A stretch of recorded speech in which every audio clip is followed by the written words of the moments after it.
The Reform Movement. This took place in the 1800s. Its goal was to reach equality through religion. There were many people and events that contributed to this movement. The Second Great Awakening. This was a religious movement in the early 1800s to reform society. Charles Gadsden Finley was a leading revivalist preacher who was in charge of leading religious outdoor revivals. The American Colonization Society. They were a movement to return freed slaves back to Africa. The U.S. government purchased land for this purpose in Liberia under President James Monroe. Horace Mann. He created the public school movement. His goal was to teach the common man, and he also set aside state tax money to build schools. If it wasn't for him, you wouldn't be in school right now. Dorothea Dix. She began researching prison reform. She realized that the mentally ill were being treated unfairly and put in prisons. Because of this, she helped promote the building of mental hospitals. The Temperance Movement. Its goal was to end alcohol consumption. Women were big supporters of the movement because alcohol destroyed family values.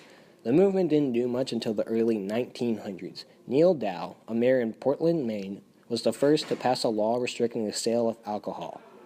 No more alcohol.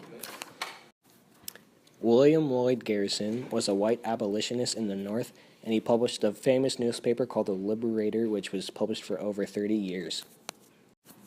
Sojourner Truth. She was a former slave and a female abolitionist. She was famous for I Ain't a Woman speech given at the Seneca Falls Convention, and she helped link abolition and women's rights together. The Seneca Falls Convention was the birthplace of women's movement in New York. The leading women were Lucretia Mott and Elizabeth Cady Stanton. This put forth the Declaration of Sentiments arguing that women deserved equal rights. Mormons. The Mormon religion was founded by Joseph Smith in New York. Due to religious persecution, he actually moved from New York to Independence, Missouri. Smith runs for president, and during which that he is assassinated.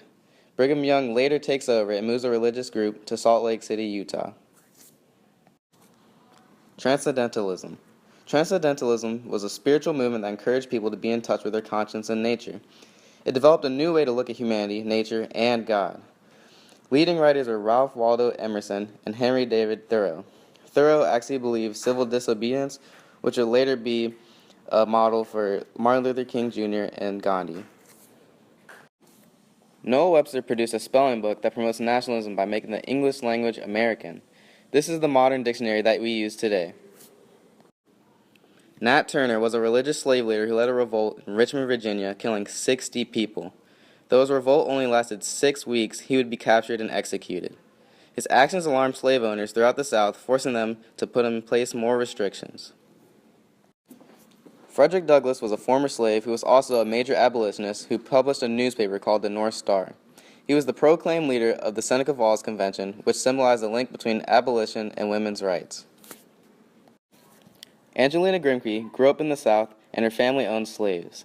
She was a huge abolitionist who wrote an appeal to the Christian women of the South. Women who raise their children can change their view of slavery in the South.